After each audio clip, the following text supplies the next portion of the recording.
This is the EWN Podcast Network.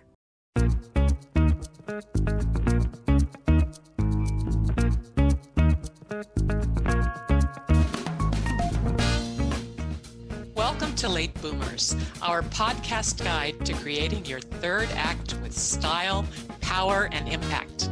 Hi, I'm Kathy Worthington. And I'm Mary Elkins. Join us as we bring you conversations with successful entrepreneurs, entertainers, and people with vision who are making a difference in the world. Everyone has a story, and we'll take you along for the ride on each interview, recounting the journey our guests have taken to get where they are, inspiring you to create your own path to success. Let's get started. Hello, I'm Kathy Worthington. Welcome to our latest episode of Late Boomers. Today we have a special guest with us, Amanda Blackwood. Amanda was a victim of human trafficking who found a purpose in life to help people affected by trauma. She has spoken on multitudes of stages, been interviewed by the Chicago Tribune, and sold her artwork internationally. And I'm Mary Elkins. Amanda has been a keynote speaker at international summits, talked on multiple radio programs, and published over a dozen books. She has two podcasts, one that focuses on interviewing other authors of trauma, and the other that discusses the long-term consequences of trauma and how to fight back for a better life. We want to hear her story. Welcome, Amanda. Thank you, Mary and Kathy. It is so lovely to be here with you today. Great to have you. Tell us about your backstory and how you came from that to realize your life's purpose. So my backstory starts when I was approximately 4 years old. I was not trafficked at that age, but I was molested at that age. And I grew up in this really abusive household. So my father was physically abusive. My mother was mentally and emotionally manipulative and abusive. And my brother was the one who molested me when I was 4. So that was all of my entire family at the time. And when you grow up in a household like this, you start to learn patterned behaviors. You learn that certain things are expected of you. And I was treated as a sex symbol at such an early age that later on, when I got molested by other people, when I was 12, 13, 15, 16, I was raped at 17 by somebody I thought was my best friend. You've already learned at this point, since it started so young, that you don't make a fuss about it. You know, if it's happening, and as my mother used to tell me, if it keeps happening to the same person over and over, there's a common denominator and it's your own fault. Oh, gosh. So I was led to believe that everything that was happening to me was my own fault because I had made bad decisions. Wow. And even if I did make bad decisions, nobody is asking for any of that, period. Just get that out there right away. The first time I was trafficked, I was dating a man who was more than twice my age. He basically loaned me out as a party favor to his best friend for a birthday party weekend in Las Vegas. Oh. At the time, I was living in Arizona. We jumped on a plane, and this buddy of his held on to my ID for air travel because he said he didn't want me to lose my ID. I was 18 years old, and I had been running away since I was 15. I knew how to keep track of my own stuff, but they still used this as an excuse to be able to control me. Yeah. Once we got to the hotel in Las Vegas, there were people who were paid off to make sure that they didn't ask questions about who I was and why I was there. I was allowed to order room service only once per day, and they had to bring it up to the door and leave before I was allowed to open the door to retrieve it. You were a prisoner. Yes, basically. Yeah. I wasn't allowed to leave the hotel room because if I did, I didn't have my own key to get back into the room, and he still had my driver's license. So if I decided to leave the room and try to go get help, even though I had already been conditioned through all of my previous events not to do something like that, if I had left to go get help, I would have been without any identification of any kind. I wouldn't have been able to prove who I was. I didn't know anybody out there. I would have ended up homeless in Las Vegas. And to me, that was more frightening than sticking around through the 52 hours of what I had to endure with repeated rapes and assaults between his gambling and my food. Did they cut off your phone? Well, this was 1998, Yeah, so you I didn't have a have phone. one. Yeah. Yeah. That technology just wasn't as prevalent then as it is now. Mm-hmm.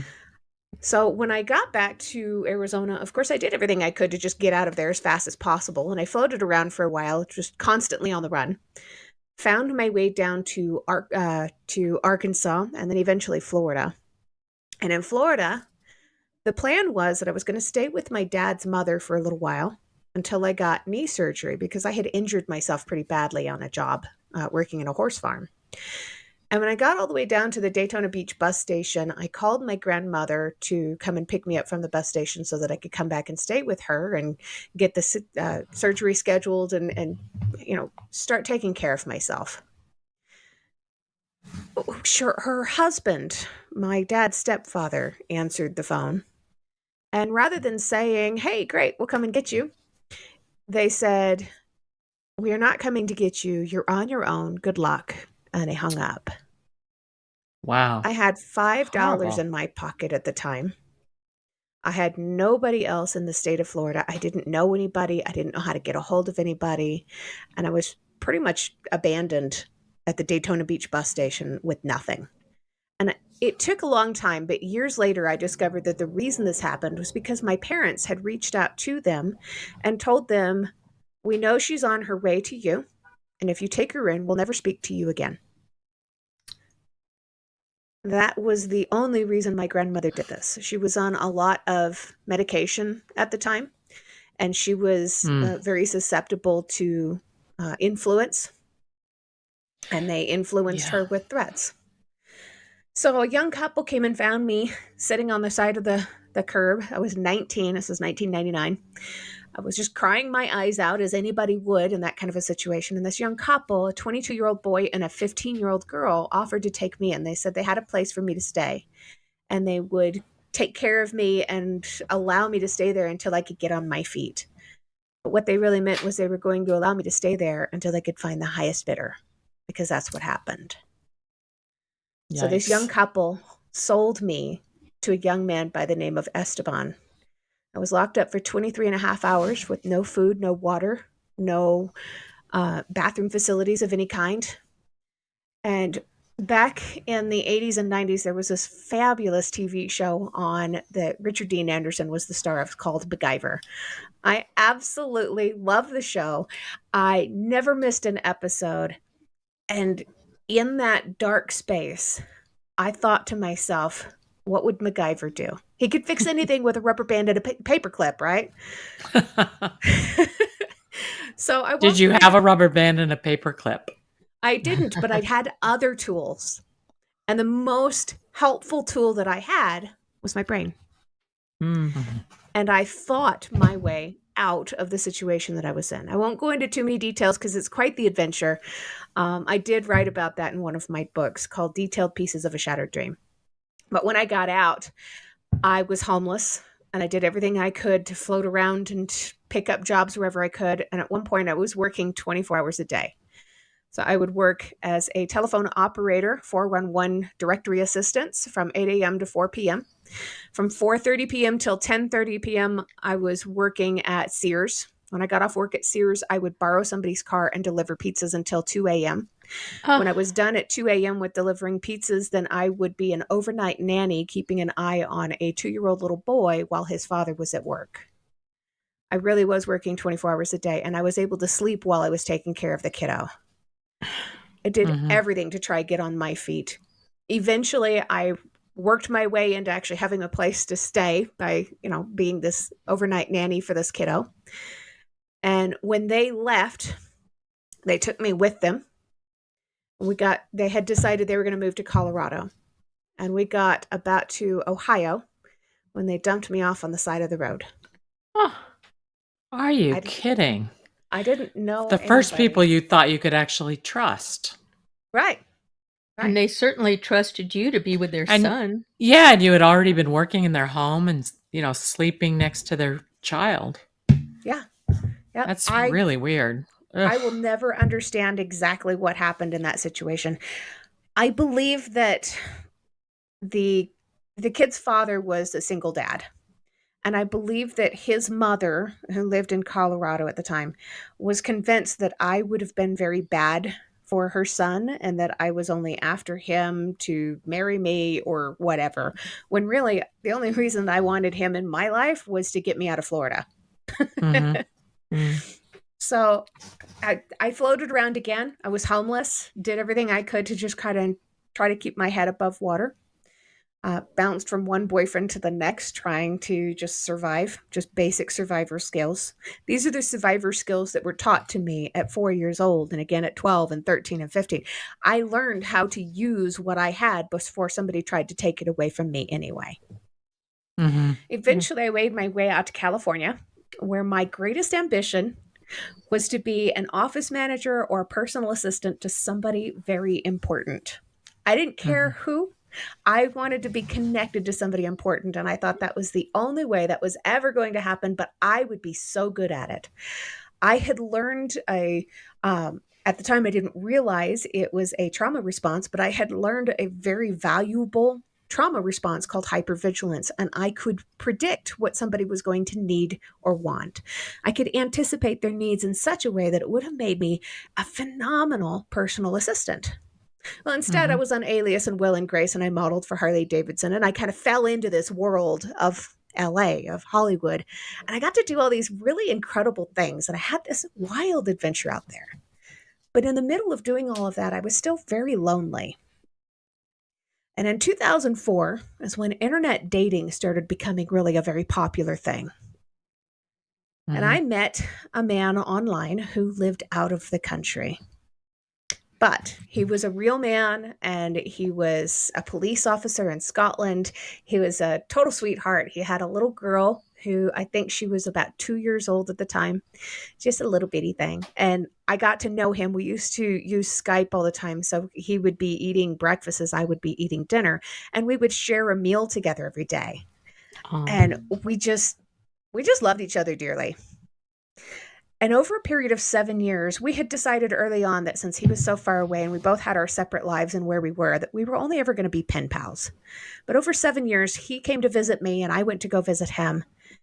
And in 2011, we decided that we were in love, and I got a fiancé visa to move to Scotland to go and be with this man forever. I could not wait. The moment he asked me to get a fiancé visa, I'm thinking I'm going to get married to this man who's handsome and smart and funny, and he lives in the land of kings and castles. And this was what every little girl dreamed of, every little girl that grew up watching Disney movies, right? And it took him 7 years to get me there, and it took him 7 days to start trafficking me. I was 31 years old. I thought I had my happy ending. But you were trapped again. I was. In a foreign country. Yep. And just like what happened when I was in Arizona, I had my passport taken away from me, my debit card, my credit card, all of the stuff. I was told it was for safekeeping. He was going to put all of this stuff in a safe. And the first week was beautiful. It was a great adventure. We would walk down to the park near his home, and I would sit on the ruins of Roman baths built in 149 AD. I mean, this place was steeped in gorgeous history. But after that first week, I stopped being able to see it. I was banned and forbidden from going to that park anymore. I did have a phone that he gave me. It was an old flip phone, but he monitored everything that I did on it. He could keep track of where I was with it. So my freedoms were very limited, what little freedom I had. Well, how did you get out of that? There were a couple of different times I tried to get out. One of them, I had conned him when he had had a lot of drinks one night. I conned him into giving me back my passport and my driver's license and everything, and told him that the reason I needed this was so that I could go to the bank and go pull out all my money so that I could give it to him and we could put it in the bank account, because otherwise it would just sit there forever. We'd never use it. And he went for it. He gave me my identification back. And the next morning, rather than going and getting the money out of the bank, I jumped on the computer and immediately bought the first ticket home that I could afford. It was 5 days away, so I had to wait the full 5 days and continue going through this abuse while I was waiting for this flight. But I couldn't afford the first one because it was something like $12,000 for an emergency flight out. So Yikes. all I could afford was something that was in like a $2,000 range. When I bought the ticket, all I had left in my account was somewhere around the neighborhood of $11. I spent everything I had trying to get out of there. Look, I can afford this one. I'm going for it. I don't care if I don't have anything to eat on the other side. I'm going to get there, and then I'm going to be okay. The abuse had continued during the 5 days that I was waiting for the flight, though. And I ended up with a kidney infection that was so severe that I ended up in the hospital when the flight took off. And it was a non-refundable flight, so I lost everything. Oh, God. At one point, I tried to commit suicide as a way out. I was going to commit suicide by train. A train? I had Yikes. I had done enough research to understand that there wouldn't be much left for a burial, but I didn't care. And it you wouldn't know it, you wouldn't feel it. It would just be boom. Right. Ugh. I had done the research to know this. And as frightening as that was, I didn't care if there was anything left of me because I felt like there already wasn't anyway. Is this the kind of reaction that most people who are trafficked have? And can you tell us a little bit about the popular myths about human trafficking? So a lot of survivors, a lot of victims of trafficking, what they experience and what they're feeling during their trafficking is very similar to what I explained with my mother when I was a kid growing up. I wasn't being abused. I made poor decisions. It was my fault. Right. Yeah. Oh, dear. And that's very, very common. When I was in Scotland, I had a complete change of everything in my head and heart. I had done enough research in psychology of my own at that point that I understood that what had happened to me was not my fault. And I was fighting back against this actively, not wanting to participate. And because of that, I had to endure torture, literal torture with sleep deprivation, food starvation, waterboarding. Oh, Waterboarding? That's amazing. My they would goodness. actually stick your head underwater and keep you there until you were choking or...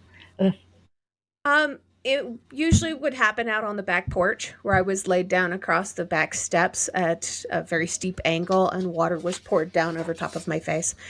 To this day, I have a really difficult time with water splashing in my face. I can't take showers. I have to take a bath. I can't go to a public pool if there's kids in the water because one of them might splash me.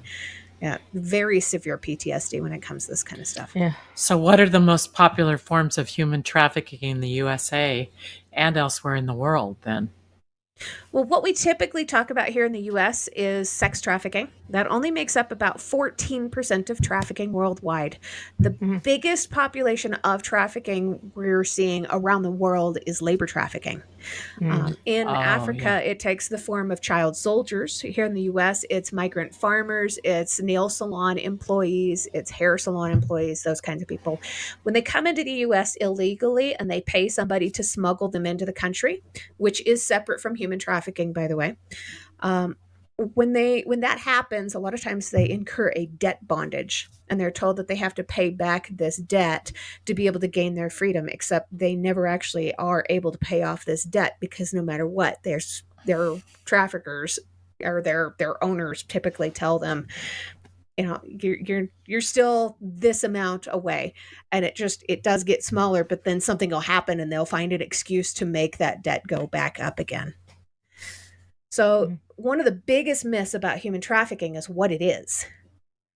A lot of times people don't understand what the division lines are. So the definition of human trafficking, according to the Department of Homeland Security, is the use of force, fraud, or coercion to obtain labor or sex acts from another person.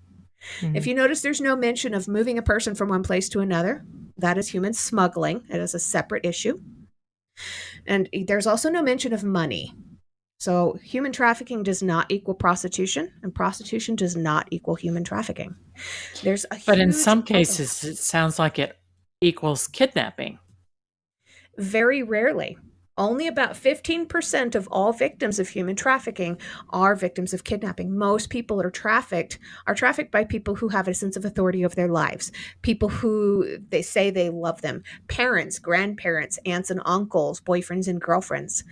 My situations are far more common than a kidnapping scenario ever would be.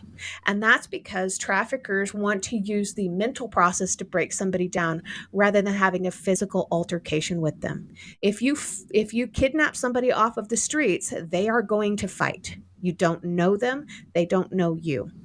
If you get into somebody's life and you get them to trust you and you can emotionally manipulate them, it might take a little bit longer, but it is so much easier. Uh, Well, what about people who come here for asylum from other countries and end up being trafficked for labor or sex? There is a huge overlap in the area of human smuggling and trafficking. When people come here for asylum, typically they are taken care of with different government funded programs. It's the people who are coming over without claiming asylum or without having the proper documentation. Those are the ones that are going to be more susceptible to being trafficked because now they're in hiding. They're vulnerable. They need people that they can trust because there's nobody out there who they feel like they can trust. These are the people that are getting trafficked typically. Well, I have to ask you because this is such a traumatic life that you've had. How long does it take for a trauma survivor to have actually a normal life, or is it possible at all? I asked that exact same question the day I found out that what I'd been through was even called human trafficking at all. I was Hmm. at a conference in 2018 and I had just heard the definition of human trafficking and I started to realize that what I had been through 3 different times fit that definition and it shocked me. And that was my question when they opened up the panel of 5 speakers on the stage to questions. I raised my hand and they brought the microphone over to me. And I tried to get those words out, but what came out instead was, I'm a survivor and I need help. And it was the first time I had ever said those words. And I did still ask the question. And the way they answered it is the way that I'm going to answer it now and for the rest of my life. Trauma affects every single person differently. You can be the same person going through different traumas and it's still going to affect you differently. And the recovery process is going to be different also. You have to be willing to take those steps to achieve the beginning process of recovery yourself. You cannot expect to go and talk to a therapist once a month for a couple of years and expect a therapist to be able to wave a magic wand and say, okay, you're all better. You have to do the work yourself. If you're not willing to do the work, then you're not going to achieve that success of being able to have a normal life afterward. And to some degree, my life will never be normal. The whole waterboarding thing, I still can't take showers. I can't have water splashed in my face. That's not exactly normal, but my life is pretty close to normal now. It's a mhm. beautiful, beautiful life that I live. That's good. But how can people get involved with the fight against human trafficking? I would say definitely vet organizations that you're looking at getting involved with.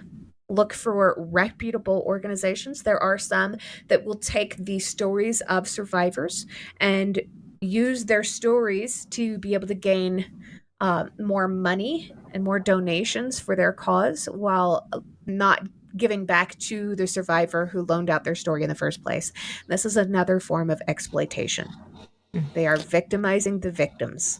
So look for organizations that you know are doing the hard work, that are actually going out and either offering counseling services or legal services or housing situations for people that have experienced trafficking and are looking for that possibility of having a normal life afterward. In Colorado Springs, there's an organization called Compass 31 that's phenomenal. It is survivor run. There's another one up here in Denver called Beautiful Feet Wellness. She teaches yoga and has actual health retreats for survivors of trafficking. And then there's an organization called Alight. Called what? Alight paired me up with legal services pro bono to be able to help fight back when in 2019 I found out that the man who had trafficked me in Scotland had put up all these different photos and videos of me on a pornography website and made me famous. Oh, yikes. Jeez. Well, what about the anti-trafficking organizations that people shouldn't work with? Are there plenty of those out there? There are. If you And how find can that you there's distinguish those?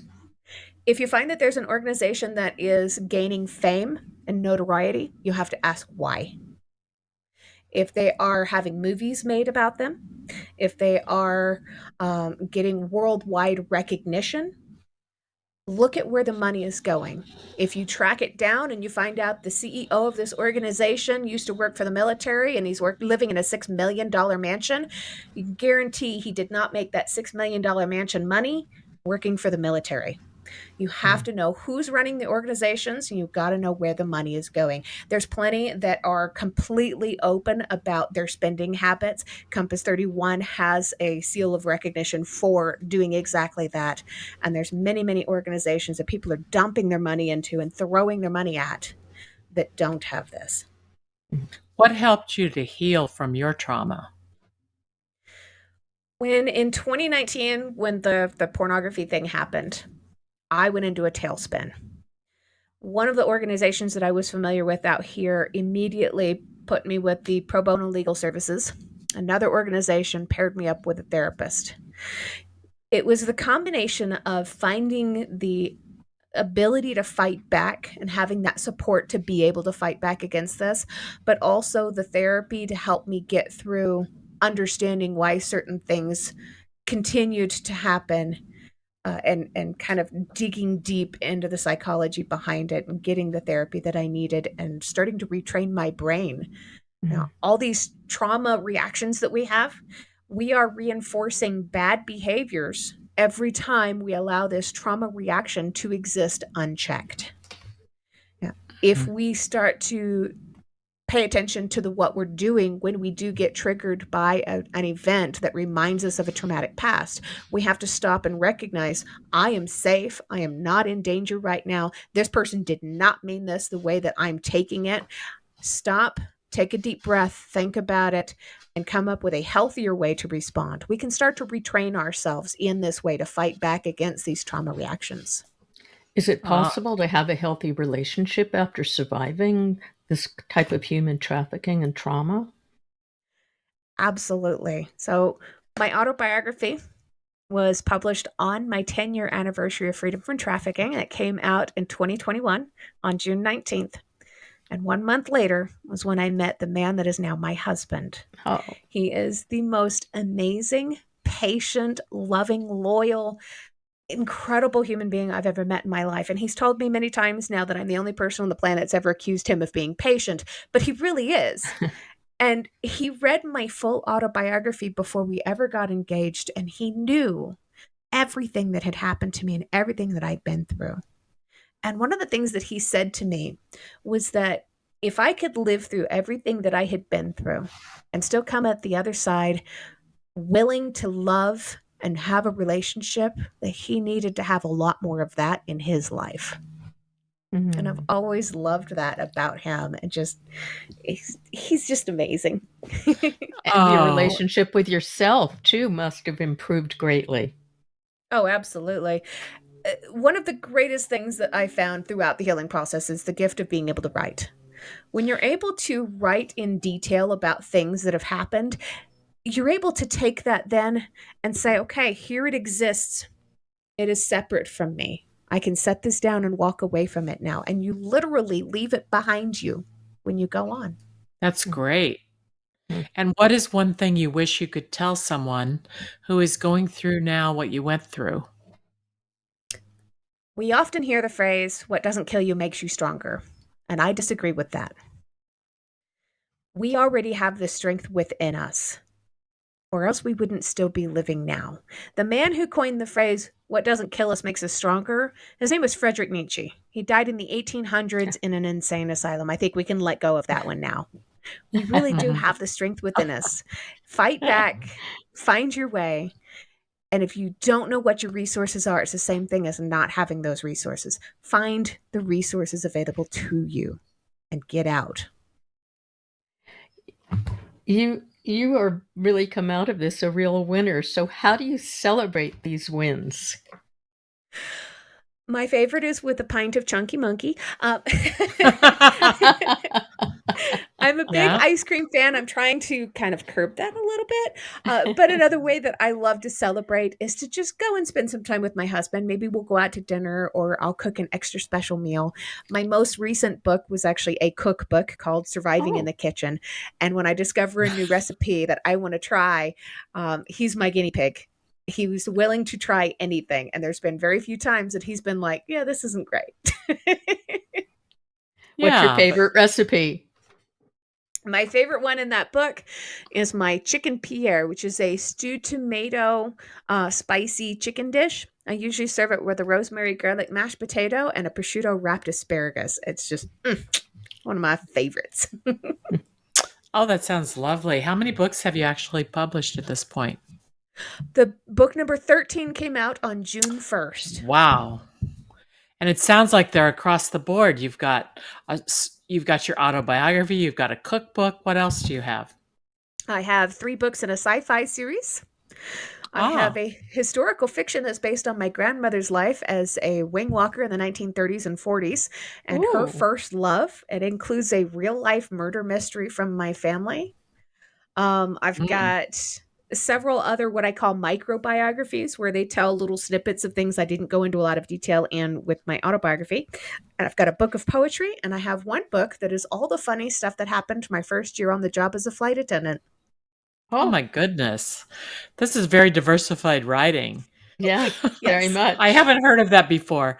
And tell us what's one thing you love about yourself that's not based on physical appearance. My tenacity. The only reason I'm still alive is because I refused to give up. I fought hard, and some days were really difficult, but it was never as difficult as it would have been to give up. Love that. Well, Yeah. on another note, sort of, tell our listeners about the free ebook you offer on your website. Yes, so my ebook is actually called Detailed Pieces of a Shattered Dream, and that is actually the story of Florida, which is why I didn't want to go into a whole lot of details about that. The story of Florida, it talks about all the different avenues I tried to take to be able to get out of that small room, how I ended up there in the first place. It goes through all of that, and it ends with telling people that, you know, a happy story, a happy ending depends on where you stop telling the story. In that book, I don't talk about after I got out of there, I ended up homeless or what happened in Scotland. It ends with a happy ending because I just got out. Mm-hmm. Yeah, I love that theory. That's really good. And what would you like our listeners to have today as their main takeaway? To know that while sometimes it feels really overwhelming to think that we can't change the world, we have to recognize that we can absolutely change the whole world for one person. If I had one person back then ask me, "Are you okay?" things might have been different. But nobody asked because nobody cared. Nobody wanted my problems to be their problems. It could have made all the difference in the world. I make it a point every single day now to reach out to at least one of my friends that I haven't heard from in a while and say, "Hey, how are you? Are you okay?" And I'm always surprised at the answer. So reach out and you can change the world. Yeah. That's One a good person at a time. message. Good message. Yeah, beautiful. I love that. Thank you so much. Our guest today on Late Boomers has been Amanda Blackwood. You can go to her website, growthfromdarkness.com, where you will be guided not only to the Growth from Darkness podcast, which is now syndicated on the radio in Australia, but also the Growth from Darkness book series, the calendar of public speaking events, and you can sign up for the mentorship program to take control of your own trauma story. Thank you, Amanda. That was powerful. Thank you, And we Mary. would Thank you, Kathy. Thank you. We would love to remind our listeners to subscribe to this podcast on your favorite platform and go to our YouTube channel, Late Boomers Podcast, to watch it there. Please follow us on Instagram at I am Kathy Worthington and at I am Mary Elkins and at Late Boomers. You can drop us a line at our website, LateBoomers.biz. We are grateful to our listeners, and we always strive to enlighten, inspire, and entertain you. Thanks again, Amanda. Thank you.